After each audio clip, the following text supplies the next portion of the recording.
कहानी है विश्व के सबसे बड़े महाकाव्य की, जिसमें योग है, यथार्थ है, विवेक है, परमार्थ है, सत्य ज्ञान का दिव्य प्रकाश है, आध्यात्म का महाआकाश है।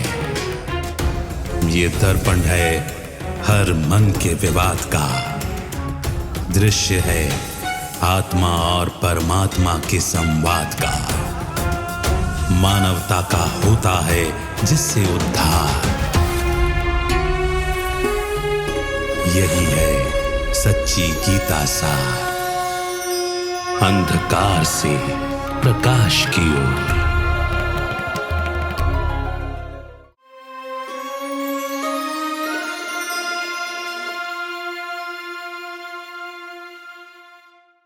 नमस्कार। अंधकार से प्रकाश की ओर सच्ची गीता सार इस कार्यक्रम में आप सभी का स्वागत है। गीता में ऐसी कई बातें बताई गई हैं जिसे सुनकर भी मनुष्य नहीं समझ पाते। ऐसे में लगता है कि जब गीता बता ही रही है तो हम समझ क्यों नहीं रहे हैं। हर व्यक्ति उसी बात को अलग अलग क्यों समझ रहा है, क्योंकि अगर वो परमात्मा के वचन हैं तो सभी के लिए एक जैसे ही होने चाहिए। वो हर एक व्यक्ति के लिए अलग अलग चीज तो नहीं बताएंगे। ऐसे ही कुछ विषयों पर आज चर्चा करते हैं। हमारे साथ स्टूडियो में ब्रह्मा कुमार बृजमोहन भाई साहब हैं। भाई साहब, स्वागत है आपका। ओम शांति। जैसे गीता में अनेक विषयों पर लोग अपनी अपनी टीका टिप्पणी करते हैं, हर एक गीता को अपनी तरीके से इंटरप्रेट करता है, मगर अगर परमात्मा के महावाक्य हैं और अगर भगवान ये चीज बता रहे हैं तो वो सभी के लिए कॉमन एक ही मीनिंग के साथ बता रहे होंगे, अलग अलग अर्थ में तो बता नहीं रहे होंगे। ये बात हमें पता चली है कि परमात्मा इस धरती पर आते हैं। जब कहा जाता है कि संभवामि कहा जाता है तो वो आते हैं, ये तो समझ में आ गया। अब ये भी चीज़ हमने समझा कि अगर श्री कृष्ण के रूप में आते नहीं हैं, क्योंकि श्री कृष्ण के नाम को डालने से परमात्मा और देवता के अंतर को हम समाप्त कर देते हैं और श्री कृष्ण को हम देवता कहते हैं, इसलिए परमात्मा श्री कृष्ण के रूप में नहीं आते, ऐसा हम समझते हैं। बट बहुत बार लोगों को ये बात समझने में एक प्रश्न सा उठता है कि कैसे मान लें कि परमात्मा श्री कृष्ण के रूप में नहीं आए, क्योंकि बहुत सारे लोगों के लिए उन्हें ही अवतार मान लिया जाता है। तब इस बात को कैसे बेहतर समझा जाए? आप देखिए, अगर वो यही कहते हैं कि परमात्मा श्री कृष्ण के रूप में आते हैं, अब ये भी कहते हैं कि युगे युगे आते हैं, बार बार आते हैं, तो क्या चारों युगों में श्री कृष्ण आए? नहीं। सिंपल सी बात है।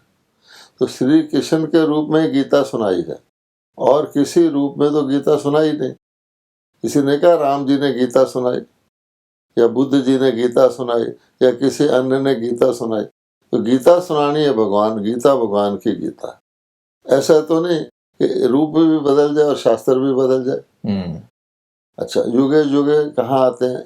सारे साइकिल में कृष्ण एक ही बार आते हैं, तो नेचुरली उसी रूप में गीता सुनाई होगी। लेकिन खुद ही कह रहे हैं कि बार बार आते हैं, तो ये बात तो बैठती नहीं। श्री कृष्ण का रूप आज भी आकर्षक है। किसी बच्चे को भी आप जन्माष्टमी के दिन श्री कृष्ण बना दें तो लोग उमड़ पड़ते हैं उसको झूला झुलाने के लिए। अच्छा, टर्न मांगते हैं, हाथ जिसने हाथ लगाया तो उसको हाथ लगाते हैं कि हम श्री कृष्ण को झुला रहे हैं। इतनी आकर्षक जिसका नाम श्री कृष्ण है। तो अगर श्री कृष्ण न्यूयॉर्क में भी आ जाए, मान लो, जो लोग बिल्कुल दूसरे धर्म के हैं वो भी मान लेंगे कि भी भगवान आया, हमने सुना था पर ये आ गया। तो ऐसी जैसे सूर्य निकल आए अंधेरे में, तो इसी प्रकार से श्री कृष्ण, नाम ही उसका कृष्ण बने होता है, आकर्षण करने वाला। तो फिर क्या वजह थी कि जो बड़े बड़े लोग थे, समझदार लोग थे, वो भी कहने लगे कि ये भगवान नहीं है। और शायद ही कोई जिसको कोई गिनता ही नहीं था, नेग्लिजिबल लोग जिनको कोई निगलेक्ट करता था, उन्होंने कहा ये भगवान है। तो जरूर है, श्री कृष्ण का रूप नहीं होगा कोई अन्य साधारण रूप होगा जिसको के जो लोग उस वक़्त के बड़े थे वो उनको साधारण गिनते रहे, तो इसलिए उन्होंने उसको पहचाना नहीं। तो साधारण को साधारण वालों ने पहचान लिया, ये बात है। गीता में इसके ऊपर एक बात भी आती है, वो ये कहते हैं कि मैं जब आता हूं तो मनुष्यों में कोटि करोड़ों करोड़ों मनुष्यों में से कुछ गिनती के लोग ही मुझे पहचान पाते हैं, और बाकी मूढ़मती मनुष्य साधारण वेश में आए हुए मुझे नहीं पहचान पाते। ये गीता में शब्द आते हैं। जब ये शब्द आते हैं तो लोग समझते हैं कि हाँ होगा कोई मूढ़मती, वो ये नहीं समझ पाते क्या मैं पहचान पा रहा हूं परमात्मा को। हाँ, देखिए, पहली बात यह है समझने की कि परमात्मा को अपना शरीर नहीं है, ठीक है। वो उस समय के जो लोग हैं उनमें से किसी का शरीर अडॉप्ट करते हैं, और वो समय कौन सा है? वो कोई देवताओं का समय तो है नहीं, देवताओं के समय में तो आने की जरूरत नहीं है। तो वो समय बिल्कुल गिरावट का समय है, सारी बातें सिद्ध करती हैं, धर्म ग्लानि थी आदि आदि। यानी धर्म ग्लानि के जितने चिन्ह बताए गए हैं वो सारे वहाँ थे, दम्भी कपटी है जी, लोग उसमें थे। अब क्वेश्चन ये है कि वो परमात्मा नहीं है जो शरीर है, वो तो वहाँ का एक साधारण व्यक्ति है, और परमात्मा उसमें आ गए। अच्छा, अब परमात्मा उसमें आ गए तो कोई व्यक्ति शरीर को देखेगा वो तो ये समझेगा साधारण व्यक्ति है। आज भी कई लोग अपने आप को परमात्मा डिक्लेयर कर देते हैं, तो कितने लोग उनको मानते हैं, वो कहते हैं परमात्मा कैसे हो सकता है। लेकिन परमात्मा जब अपना परिचय देते हैं कि शरीर को मत देखो, लेकिन जो मैं बोल रहा हूं उसको सुनो और उसको समझो। अब उसमें भी प्रॉब्लम क्या है कि परमात्मा बोलते हैं साधारण भाषा, मनुष्यों को समझाना है ना। अब साधारण जैसे कोई टीचर होता है स्कूल में, तो वो जो सबसे कमजोर बच्चा होता है उसकी भाषा बोल के समझाता है ताकि वो भी समझ सके, बड़े वाले तो आपे समझ जाएंगे। तो परमात्मा बिल्कुल साधारण भाषा, जो आम बोलचाल की भाषा उस समय की, उसमें समझाते हैं। और आजकल पढ़ा लिखा किसको कहते हैं? जो साधारण भाषा के अलावा कुछ जानता हो। जैसे आजकल 2-4 शब्द अंग्रेजी के ना बोल दो तो लोग समझते सारे सन्यासी भी बोलने लगे, वो समझते पढ़ा लिखा व्यक्ति नहीं है, तो गिनते ये पढ़ा लिखा है, यानी बाकी व्यक्ति में अकल ही नहीं है। एक तो होता ना भाषा का भेद, अकल ही नहीं है। आप देखेंगे साधारण व्यक्तियों में कईयों में बहुत शिष्टाचार होता है, उनमें मिठास होती है, उसमें सिंसेरिटी होती है। तो कहने का भाव क्या हुआ कि ऐसी परिस्थिति में जबकि शरीर भी साधारण है, भाषा भी साधारण है, तो उस वक्त जो उस समय के असाधारण व्यक्ति हैं वो समझते हैं कि ये तो कुछ साधारण है, वो पहचान ही नहीं पाते, उससे सुनने को तैयार ही नहीं होते, बल्कि दूसरे जो उसको पहचानते हैं वो कहते हैं कि हम भगवान की बात सुन रहे हैं, उनका भी वो मजाक उड़ाते हैं। इसीलिए आप देखेंगे कि जो लाइन है, जिन लोगों की अपोजिशन करी उस वक्त भगवान की, वो कौन थे? जो ना पहचानने के कारण आचार्य, द्रोणाचार्य, वहाँ उस समय के प्रसिद्ध विद्वान, कृपाचार्य, भीष्म पितामह, अपने अपने फील्ड में जो सर्वश्रेष्ठ गिने गए उनके नाम लिए गए। तो ये बात है। तो कितनी रोचक लगती है ये बात कि साधारण वेश में हम मनुष्य को नहीं पहचान सकते। अब क्योंकि आपने महाभारत के इस अध्याय के बारे में बात कही कि यहाँ पर द्रोणाचार्य, कृपाचार्य, बड़े बड़े अपने फील्ड के महारथी नहीं पहचान पाते, वहीं पर अगर हम कृष्ण को ही देख लें, कृष्ण के जैसे रूप को दिखाकर महाभारत में बताया गया है, तो वहां पर भी ये प्रश्न उठता है कि क्या कृष्ण ऐसे समय पर आ सकते हैं जैसे आज का समय हम देखते हैं। जैसे आपने ये भी बात कही कि समय ऐसा है जहां पर परमात्मा को परिवर्तन के लिए आना पड़ता है। अगर परमात्मा को परिवर्तन के समय पर आना पड़ता है, तो जैसे अगर हम आज का समय देखें तो आज हम देखते हैं कि हर जगह बहुत ज़्यादा धर्मग्लानि, हर फील्ड में, जिस फील्ड में भी हम देखते हैं वहाँ देखकर लगता है कि ये तो सही नहीं है, ये ठीक नहीं है, और इसे ऐसा समय है जहाँ पर परमात्मा को सही में आ जाना चाहिए। तो ऐसे में क्या परमात्मा श्री कृष्ण के रूप में आ सकते हैं इस समय पर? अगर श्री कृष्ण के रूप में ही अगर हम परमात्मा को अवतार समझते हैं तो क्या ये समय में वो आएंगे? एक बात तो ये है कि समय को अगर आप देखें तो कहा जाता है भगवान ने आकर नई दुनिया की स्थापना की, ठीक है, और साथ साथ पुरानी दुनिया का विनाश किया, अधर्म का विनाश किया। अब पहले स्थापना हुई या विनाश हुआ, सोचने की बात है। कोई व्यक्ति नया मकान बनाता है तो पहले को ढाता है या छोड़ता है, तो नया बनने के बाद छोड़ता है या पहले छोड़ के उसको बनाना शुरू करता है?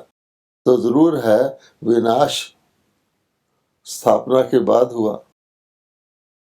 तो जब विनाश स्थापना के बाद हुआ तो विनाश से पहले किस प्रकार के लोग थे और स्थापना के बाद किस प्रकार के थे?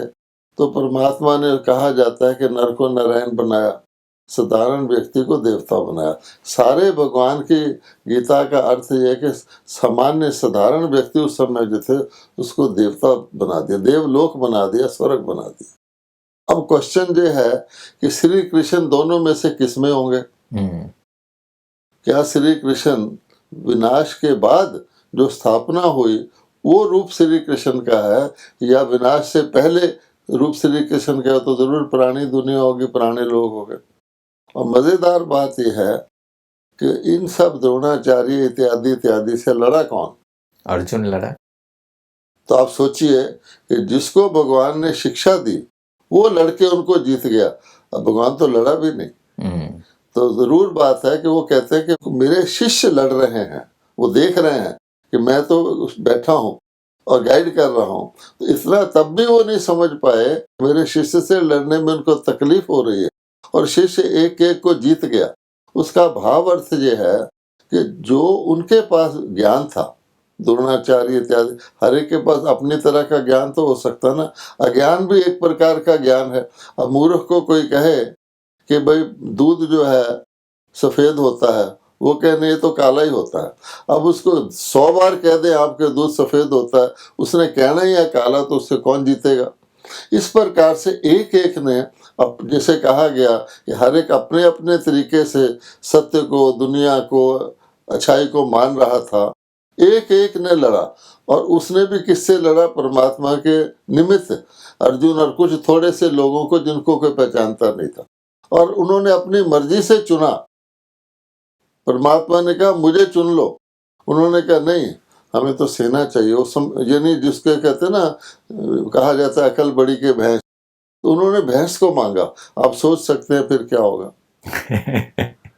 जैसे आप ये उदाहरण दे रहे थे तो ये बात कितनी सच सामने होती है कि परमात्मा स्वयं अगर आ भी जाए और बोले कि तुम्हें मैं चाहिए या मेरी सेना चाहिए, तो लोग वो चीजें मांग लेते हैं।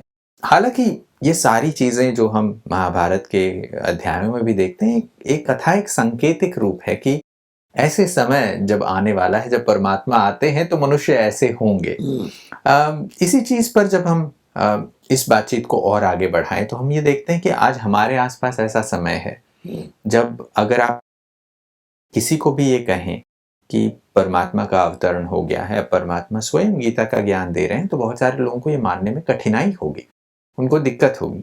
जब ब्रह्मा कुमारीज में ये चीज़ बताई जाती है कि परमात्मा प्रजापिता ब्रह्मा के तन में, एक साधारण मनुष्य तन में अवतरित होकर फिर से गीता का ज्ञान दे रहे हैं, तो मानने में दिक्कत होती है, क्योंकि ऐसा गीता में लिखा गया है। मगर इस चीज़ को कैसे समझाया जाए, कैसे लोग इसे स्पष्टता से समझें?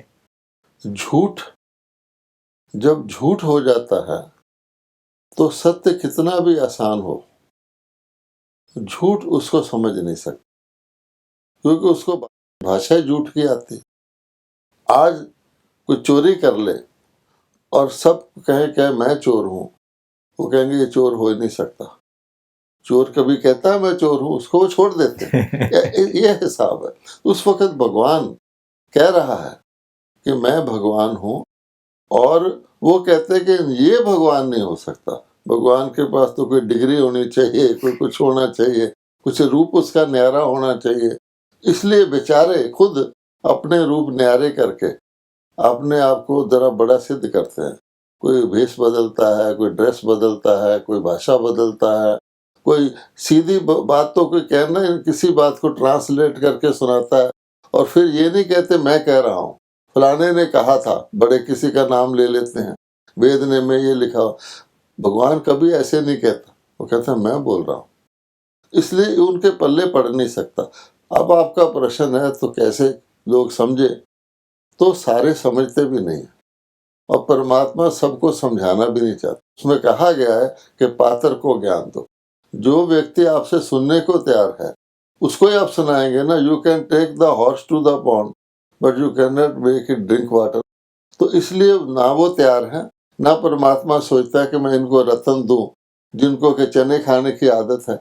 इसलिए भगवान कहता है कि मैं भी, जैसे मुझे नहीं पहचानते तो मैं भी पहचानता हूं उनको जो मेरी बात को समझे। और वो इतने मेरे जैसे, मैं गुप्ता साधारण हूं, वे भी गुप्ता साधारण होते हैं। वरना क्या होगा कि परमात्मा को अगर पहचान ले मान लो, तो क्या होगा उस समय के, चलो आज के वक्त में आपने कहा कि परिस्थितियां हैं धर्म गिराने की। आज भगवान आया हुआ है, कह रहा मैं आया हूँ, कितने लोग पहचानते हैं, कितने लोग सुनने को तैयार हैं। आप ढंडोरा पीट पीट कर अपने टेलीविजन के माध्यम से दिन रात 24 घंटे प्रचार करें भगवान आए हो, कितने लोग मानते हैं? वो मान ही नहीं सकते, क्योंकि वो कहता है कि ये भी मैं बताता हूँ और उनको बताता हूँ जो मेरे को, यानी शरीर नहीं देखते, मेरी भाषा नहीं देखते, मेरा कुछ नहीं देखते, वो दिव्य दृष्टि से, जिसको जिसको कहते थर्ड आई से ये पहचानते हैं कि गोदड़ी में लाल है, हीरा है, लेकिन वो एक साधारण थैली में रखा हुआ। आजकल नकली पत्थरों को बड़े बड़े सजाकर हीरे कह के बेच रहे हैं, उनके पल्ले क्या पड़ेगा कि ये हीरा है। आज तो ये हाल है कि दूध वाला प्योर दूध ला के कहे कि भाई साहब ये बिल्कुल प्योर दूध है, फिर भी व्यक्ति कहता नहीं थोड़ा पतला लगता है।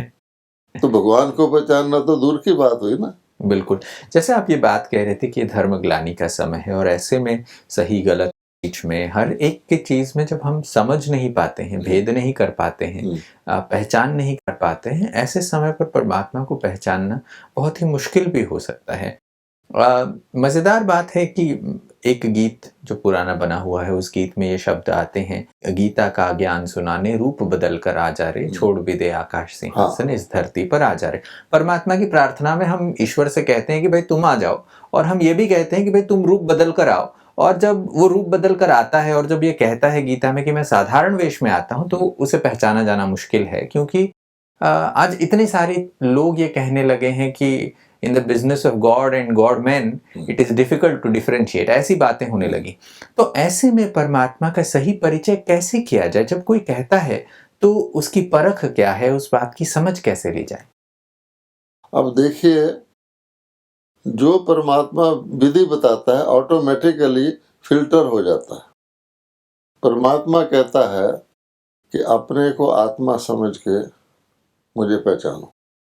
अब जो व्यक्ति अपने को आत्मा परमात्मा की विधि के अनुसार समझता है, मानता है, बॉडी कॉन्शियसनेस को छोड़ता है, मान लो अपने आसन को छोड़ता है। कोई कह दे एक राजा को कि तू मुझे पहचानने के लिए तुझे अपना राज सिंहासन छोड़ना पड़ेगा। अब राजा सोच में पड़ जाएगा कि मैं इसको पहचानूं और राज सिंहासन गवा दूं, वो कहेगा मैं सिंहासन नहीं छोड़ता। तो आज ये पोजीशन है कि भगवान कहता है कि जो अपनी जेब खाली करो तो मैं उसमें कुछ भरूं।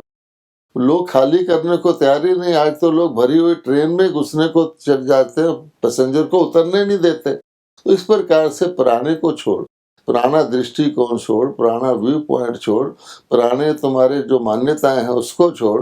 वो कहते पहले तो ये भूल कि मैं शरीर हूँ, और शरीर के साथ गीता में क्या कहा गया, सर्वधर्मान परित्यज्य। उसका भाव अर्थ क्या है? कोई हिंदू मुस्लिम सिख ईसाई थोड़े है। उसका भाव ये कि जिसको तू मान बैठा है मैं हूँ, वो तू नहीं है। मैं तुम्हें समझाना चाहता हूँ, इसलिए तो इसको कम से कम भूल तो जो, वो भूलने को तैयार नहीं। वो कह रहा है कि मैं, मेरे मामे चाचे काके, मैं इनको मानूं ही ना, ये मेरे मामे चाचे काके। मारने की बात तो छोड़िए। तो जब व्यक्ति अपनी पोजीशन से हटने को ही तैयार नहीं है, तो जो हटने को तैयार होगा कौन होगा? वो कहेगा आई हैव नो स्टेक, मुझे तो कुछ लॉस है ही नहीं, मेरे पास है ही नहीं कुछ। तो वो आसानी से छोड़ देता है। इसलिए साधारण मनुष्य उसको पहचानते हैं। ये बात सुनने से ऐसा लगता है कि कितना सिंपल सी चीज़ है, और उसे समझने के लिए जब हम परमात्मा के कहे हुए वचनों के अनुसार गीता में जो छोटी छोटी चीज़ें लिखी हुई भी हैं उसके आधार पर भी देखें तो भी आज हम वो करने को तैयार नहीं हैं। आप देखिए, भगवान कहता है मैं तुम्हें धन दाने संपन्न करूंगा। धनवान लोग कहते हैं मैं ऑलरेडी धनवान संपन्न हूँ। हाँ?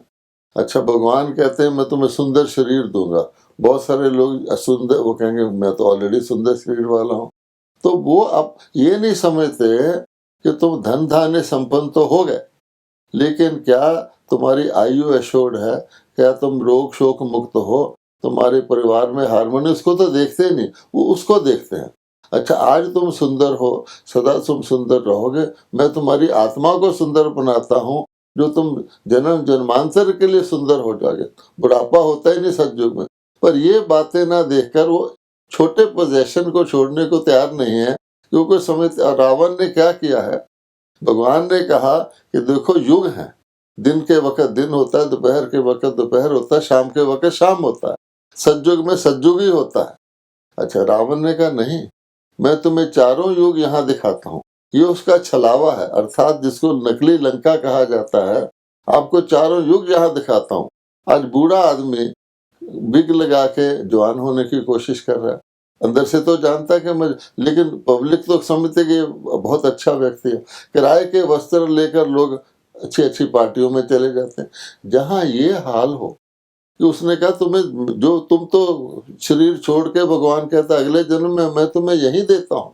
तो ऐसा छलावा रावण ने किया है कि व्यक्ति कंपैरिजन करता है, इस व्यक्ति स्लम एरिया में रह रहा है, ये तो नरक में है, मैं बहुत अच्छे मेंशन में रहा, मैं तो स्वर्ग में हूँ। तो यही उसने छल कर दिया।